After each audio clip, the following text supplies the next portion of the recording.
Hello everyone, मैं राजेश भंडारी आप सबका स्वागत करता हूं अपने चैनल इलेक्ट्रिकल अड्डा में। तो जैसा आप सबको पता, हमने गॉस थ्योरम के जो है अनुप्रयोग थे वो स्टार्ट कर दिए थे। ठीक है, तो उसमें जो आज वीडियो है, एक समान रूप से आवेशित अचालक गोले के कारण वैद्युत क्षेत्र। इससे पहले जो वीडियो बनाई थी हमने वो चालक गोले के कारण बनाई थी। तो चालक गोला आपका किस तरीके से होता था, जैसे गोला है उसमें आवेश जो होता था समान रूप से वितरित होता था उसके पृष्ठ पे। ठीक, अब अचालक गोला है तो अचालक गोले के लिए आपको क्या बनाना पड़ेगा, एक अचालक गोला बनाना पड़ेगा इस तरीके से। ठीक है, सपोज ये आपका एक अचालक गोला है। तो अचालक गोले में क्या होता है, आवेश जो होता है उसके पृष्ठ पे ना होकर उसके अंदर इस तरीके से फैला होता है समान रूप से। ठीक है, अब इसके कारण आपको वैद्युत क्षेत्र निकालना है। तो वैद्युत क्षेत्र कैसे निकालोगे, एक बार बाहर निकालोगे, एक बार उसके पृष्ठ पे निकालोगे, एक बार अंदर निकालोगे। ठीक है, तो पहले सबसे पहले हम बाहरी बिंदु पे निकालेंगे। उससे पहले हमारा आयतन आवेश घनत्व रो। अब हमारा जो आवेश है उसके आयतन में है, यानी उसके अंदर फैला हुआ है, तो हम यहाँ पे आयतन आवेश घनत्व रहेंगे। ठीक है, rho equal to q upon v, ये फॉर्मूला आपको पता ही होगा। Rho equal to q. अब यहाँ पे आयतन का फॉर्मूला रख देंगे, तो गोले का आयतन का फॉर्मूला क्या होता है, 4/3 पाई आर क्यूब। ठीक है, आर क्या है यहाँ पे, सपोज ये इसका केंद्र है तो इसकी त्रिज्या है आर। ठीक है, जो ये इसकी रेडियस है, ये इसकी रेडियस है। ठीक है, आर, और इसलिए आ रहा है कैपिटल आर ले लेंगे इसे। ठीक है, तो सबसे पहले हम बाहरी बिंदु पर निकालते हैं वैद्युत क्षेत्र की तीव्रता। तो सपोज ये बाहरी बिंदु उसका क्या है, पी है यहाँ पे। ठीक है, तो यहाँ केंद्र से इस बिंदु की दूरी क्या ले लेंगे हम, ठीक है, सपोज स्मॉल आर है। ठीक है, यहां से यहां तक की दूरी। अब हमें जो है ये जो हमारा आवेश है इसको क्या करना है, क्लोज करना है, क्योंकि हमें गाउस थ्योरम लगानी है तो उसके लिए क्लोज सरफेस होना चाहिए, यानी एक बंद पृष्ठ होना चाहिए। तो हम क्या करेंगे, एक गोला खींचेंगे। ठीक है, इसको क्लोज करने के लिए हमें एक दूसरा गोला खींचना पड़ेगा। इसके चारों ओर एक इस तरीके से गोला खींच देंगे हम। ठीक है, जो इसको क्लोज कर देगा। ठीक है, इस तरीके से गोला खींच दिया, जिसकी त्रिज्या क्या हो जाएगी, स्मॉल आर हो जाएगी। ठीक है, और अंदर वाले गोले की त्रिज्या कितनी हो जाएगी, कैपिटल आर हो जाएगा। अब इस पृष्ठ पे हमें वैद्युत क्षेत्र निकालना है या वैद्युत क्षेत्र की तीव्रता निकालनी है, तो उसके लिए हम क्या करते थे, सबसे पहले एक छोटा सा पृष्ठखंड लेते थे। तो हम भी एक छोटा सा पृष्ठखंड ले लेंगे, डीएस। ठीक है, डीएस हमने ले लिया। अब ये प्लस आवेश है, तो प्लस आवेश के कारण इस पृष्ठखंड पे जो वैद्युत क्षेत्र होगा उसकी दिशा क्या होगी, ई नॉट, बाहर की तरफ होती है प्लस के कारण। ये भी हमने आपको बताया, इसलिए मैं आपको जल्दी जल्दी बता रहा हूँ। ठीक है, और इस पृष्ठखंड का जो सदिश क्षेत्रफल होगा डीएस वेक्टर, वो भी कहाँ की तरफ होगा, बाहर की तरफ होगा। यानी इनके बीच में एंगल कितना होगा, यहाँ पे 0 डिग्री का एंगल होगा। ठीक है, इतना आप लोगों को पहले से भी पता है। ठीक, तो अब हम क्या करेंगे, अब हमें इस पूरे गोले के कारण, इस पूरे गोले से गुजरने वाले फ्लक्स की वैल्यू निकालनी है। ठीक है, तो पहले हम एक छोटे से पृष्ठ से गुजरने वाले फ्लक्स की वैल्यू निकालेंगे, उसका इंटीग्रेशन कर देंगे तो पूरे गोले के से गुजरने वाला फ्लक्स निकल जाएगा। जब फ्लक्स निकल जाएगा तो उसके बाद हम वैद्युत क्षेत्र भी निकाल लेंगे। ठीक है, तो सबसे पहले हम लिखते हैं, क्या लिखेंगे, गोलीय पृष्ठ से गुजरने वाला कुल फ्लक्स। ठीक है, तो कुल फ्लक्स यानी फाई टोटल। तो फॉर्मूला क्या होता है, E vector dot DS vector, इस तरीके से लिखते हैं। ठीक है, अब हमें टोटल का लिखना है, तो टोटल के लिए क्या कर देंगे, इंटीग्रेशन कर देंगे।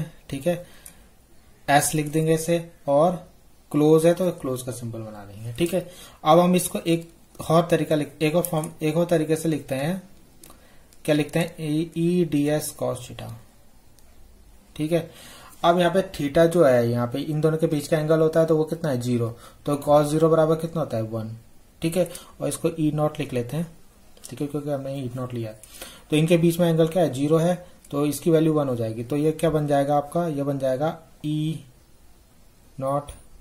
ई नॉट क्या होगा, सब जगह सेम होगा, चाहे हम कोई सा पृष्ठ ले लेना, इसकी वैल्यू सेम होगी आपकी। ठीक है, तो ये बाहर आ जाएगा क्योंकि कांस्टेंट है, तो ये फाई एस डीएस हो जाएगा आपका। ठीक है, अब इस डीएस का हमें क्षेत्रफल कितना होगा। ठीक है, ऐसा मतलब पूरे का निकालना है हमें, तो पूरा यानी पूरा जो है आपका ये क्या बन रहा है, ऐसे डीएस बहुत सारे होंगे तो एक गोला बनेगा, तो गोले का क्षेत्रफल यहाँ पे रख देंगे, तो गोले का क्षेत्रफल कितना होता है 4πr²। ठीक है, 4πr², क्योंकि स्मॉल आर आएगा क्योंकि ये बड़ा वाला गोला है। ठीक है, तो इसे समीकरण में ले लेंगे। ठीक है, अब गाउस के नियम अनुसार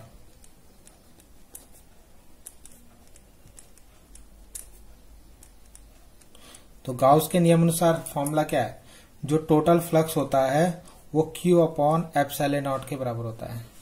ठीक है, यानी जो इस गोले के कारण घिरा गया कुल आवेश उसका ε0 गुना होता है। ठीक है, तो इसको ले लेते हैं समीकरण 2।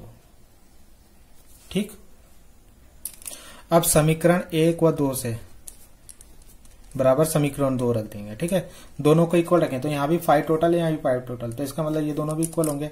तो E0 4πr² equal to Q/ε0। ठीक है, तो यहां से E0 की वैल्यू कितनी आएगी, E0 की वैल्यू आएगी आपकी 1/4πr², नीचे जाएगा, तो इसको E0 को पहले लिख लेते हैं और Q/r² को बाद में लिख देते हैं।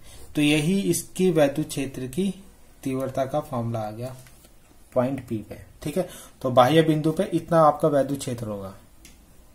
ठीक है, तो आगे समझ में।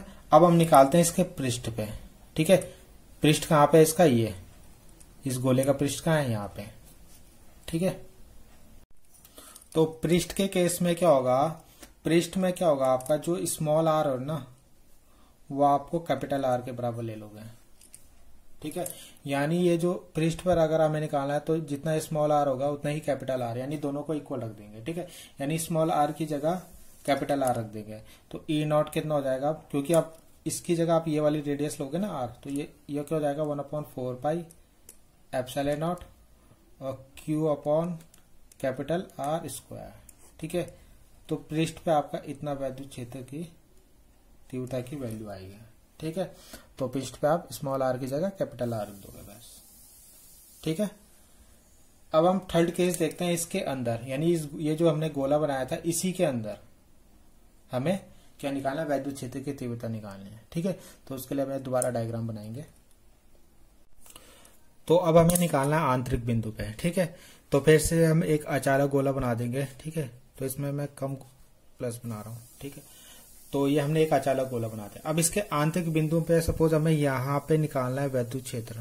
ठीक है, ये इसका केंद्र हो गया O, और यहाँ पे हमें कोई वैद्युत क्षेत्र निकालना है। ठीक है, इस पॉइंट पे वैद्युत क्षेत्र निकालना है। तो इसके अंदर जो आवेश है पहले हमें उसको क्या करना है, एक बंद पृष्ठ बनाना पड़ेगा, यानी गाउसियन पृष्ठ बनाना पड़ेगा। तो इस पृष्ठ को, इसके लिए भी हमें एक इस तरीके से गोला बनाना पड़ेगा। ठीक है, यानी आपका अब की बार आपका गाउसियन पृष्ठ इसके अंदर ही बनेगा ऐसे। ठीक है, एक गोला अंदर की तरफ बनेगा। तो हमें इस पॉइंट पे क्या निकालना है, वैद्युत क्षेत्र की तीव्रता निकालनी है। तो फिर से हम क्या करेंगे, यहाँ पे एक छोटा सा ऐसे इस तरीके से एक पृष्ठखंड ले लेंगे जिसकी केंद्र से दूरी क्या होगी, इससे स्मॉल आर ले लेते हैं। और आपको पता है ये हमारा जो गोला है इसकी त्रिज्या तो कैपिटल आर हमने स्टार्टिंग से ले रखी है। ठीक है, तो इसमें भी हम पहले क्या करेंगे, इस पृष्ठखंड से गुजरने वाला फ्लक्स निकालेंगे, फिर उसका इंटीग्रेशन कर देंगे तो टोटल पृष्ठ से गुजरने वाला फ्लक्स हम निकाल लेंगे। फिर उसके बाद इलेक्ट्रिक फील्ड भी निकाल लेंगे। ठीक है, पृष्ठ के अंदर। तो यहाँ पे आपको याद रखना है, यहाँ पे जो आपका क्या है, जो एक कैपिटल आर है वो बड़ा है स्मॉल आर से। ठीक है, और यहाँ पे निकालते हैं हम। ठीक है, तो गोले से गुजरने वाला कुल फ्लक्स। ठीक है, तो कुल फ्लक्स कितना निकलेगा, 5 टोटल, वो निकाल लेते हैं। तो 5 टोटल आपका क्या होता था, आप EDS लेते थे, EDS वेक्टर यही फॉर्मूला लगाते थे क्लोज पूरे सरफेस के कारण। ठीक है, इस पूरे जो आपके अंदर गोला बन रहा है उस पृष्ठ, इस गोले के कारण गुजरना, इस गोले से गुजरने वाला फ्लक्स, तो E vector dot DS vector उसका इंटीग्रेशन। ठीक है, अब यहाँ पे इसको आप एक फॉर्मूला हो लिखते थे। ठीक है, इसको लिख लेते EDS cos थीटा। ठीक है, तो यहाँ पे आपका देखो, यहाँ पे जो वैद्युत क्षेत्र की दिशा होगी वो भी सेम ऐसी होगी, इसको EI ले लेते हैं। ठीक है, इंटरनल है ना, तो EI ले लेते हैं। और इस पे जो DS वेक्टर है उसकी डायरेक्शन भी कहाँ होगी, बाहर की तरफ होगी, यानी इनके बीच में एंगल यहाँ पे भी 0 डिग्री बन रहा है। तो यहाँ पे जो होगा ई आई, ये सारे पृष्ठ पे सेम होगा, यहाँ पे भी, यहाँ पे भी, यहाँ पे भी, तो ई आई की वैल्यू तो सेम है, तो ई आई तो आपका बाहर आ जाएगा। तो यहाँ पे जो इंटीग्रेशन होगा आपका वो होगा केवल डीएस का, ठीक है, किसका इंटीग्रेशन होगा, डीएस का। तो फाई टोटल यहाँ पे भी वही बन जाएगा जैसे हमने पहले वाला किया ना, सेम टू सेम वही, ठीक है। तो ये हो जाएगा ई आई, और ये आपका गोला है, तो गोले का इंटीग्रेशन यानी उसका क्षेत्रफल कितना होगा, पूरे गोले का क्षेत्रफल, तो ये हो जाएगा 4 पाई, ठीक है, आर स्क्वायर, स्मॉल आर आएगा क्योंकि इसकी जो त्रिज्या है छोटे वाले की वो स्मॉल आर है, उसमें हमने कैपिटल आर लेते, ठीक है। तो इसे समीकरण 1 बना देंगे, ठीक है। तो आई होप आपको इतना समझ में आया होगा। अब गाउस की परिमेय अनुसार, गाउस की परिमेय से, ठीक है, जो आपका फाई टोटल होता है वो होता है क्यू अपॉन एप्सिलॉन नॉट, यानी जो कुल चार्ज है, ये जो चार्ज है इसके अंदर क्यू है, ठीक है, से घिरा क्षेत्रफल अपॉन एप्सिलॉन नॉट, ठीक है। अब हमें देखना है यहाँ पे जो क्यू नॉट है, ये जो क्यू है इसका लिखेंगे, ठीक है। ये हमने गाउसियन पृष्ठ बनाना है, इसने कितना आपका आवेश यहाँ पे घेरा हुआ है, ठीक है। तो उसकी वैल्यू कितनी होगी, हमने स्टार्टिंग में देखा था, डेंसिटी बराबर है rho equal to q upon 4/3 pi r. यहाँ पे स्मॉल आर लेंगे क्योंकि ये छोटा वाले गोले के लिए ले रहे हैं, तो ये है। तो यहाँ से क्यू की वैल्यू कितनी आएगी, ये आ जाएगी रो इंटू 4/3 पाई आर क्यू, ठीक है। तो वो वैल्यू यहाँ पे रखेंगे हम क्यू की जगह, तो क्यू की वैल्यू कितनी आ जाएगी, रो इंटू 4/3 पाई आर क्यू, यानी इतना आवेश है इसके अंदर जो घिरा हुआ है, ठीक है, अपॉन एप्सिलॉन नॉट। इसके अंदर जो आवेश है वो इतना है आपका, ठीक है, समझ में आया आपको इतना। यहां से हमने क्या करा, उस वाले फॉर्मूले से क्यू की वैल्यू निकाल दी और क्यू की वैल्यू हमने यहाँ पे पुट कर दी, ठीक है। इससे पहले वाला में हमने क्यू की वैल्यू नहीं निकाली थी क्योंकि उसमें क्यू क्या था, पूरा आ रहा था, ये वाला क्यू भी आ रहा था जो यहाँ बाहर है, ठीक है। तो उसमें हमने टोटल क्यू रखा, मगर अब की बार हमें गोले के अंदर रखना है जो हमने गाउसियन पृष्ठ बनाया उसके अंदर वाला, तो उसके अंदर केवल इतना आपका आवेश है, ठीक है। तो हमने इस फॉर्मूले से निकाला आपका, तो ये क्यू की वैल्यू आ गई, तो ये समीकरण 2 आ गया आपका, ठीक है, और रो भी आ गया इसमें, ठीक है। अब दोनों को क्या करेंगे, इक्वल रखेंगे, समीकरण 1 यही करते थे हम, समीकरण 1 बराबर समीकरण 2, तो दोनों को बराबर रखेंगे, तो ये क्या हो जाएगा, E I 4 pi are square बराबर ही हो जाएगा rho into 4/3 pi r cube upon epsilon naught. तो यहां से 4 पाई से 4 पाई कट गया, ठीक है, इतना कट गया। आर स्क्वायर से एक आर स्क्वायर कट गया, केवल 1 बचेगा, ठीक है। तो यहाँ ई आई की वैल्यू कितनी आएगी, इसकी वैल्यू आएगी आपकी एक तो इधर आएगा आपका रो, ठीक है, एप्सिलॉन नॉट, और एक 3 भी आएगा, ठीक है, ये 3 और एक आर बचेगा, ठीक है। तो इतना ही आ रहा है ये, तो यहां पे जो आपका ई आई आ गया आपका इतना, ठीक है, ठीक।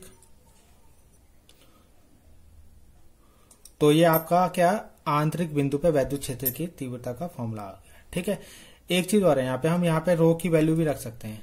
रो की वैल्यू वो वाली रखेंगे जो हमने स्टार्टिंग में ली थी। स्टार्टिंग में रो इक्वल टू क्या लेता हमने, Q upon 4/3 pi capital R Q वाला, ये स्मॉल आर वाला नहीं, कैपिटल आर वाला, ठीक है। तो वो वैल्यू यहाँ पे पुट करें अगर हम, तो ये क्या बन जाएगा, E I equal to R/3 epsilon naught, और रो की जगह रखेंगे Q/4/3 पाई आर क्यूब, ठीक है। तो यहां से आपको क्या दिख रहा है कि जो ई आई है वो डायरेक्टली प्रोपोर्शनल है स्मॉल आर के, और ई, एक मिनट है आपको दिख नहीं रहा होगा, ठीक है। तो इस फॉर्मूले से आपको क्या दिख रहा है, ई आई डायरेक्टली प्रोपोर्शनल है स्मॉल आर के, ठीक है, और ई आई यानी जो इलेक्ट्रिक फील्ड है वो इनवर्सली प्रोपोर्शनल है 1/r क्यूब के, ठीक है। तो जैसे जैसे आप ये इसके इस गोले के अंदर ये त्रिज्या जैसे जैसे बढ़ते रहेगी, वैद्युत क्षेत्र की तीव्रता भी बढ़ते रहेगी, ठीक है। और सबसे ज्यादा होती है यहाँ पे, कहाँ पे, पृष्ठ पे, ठीक है।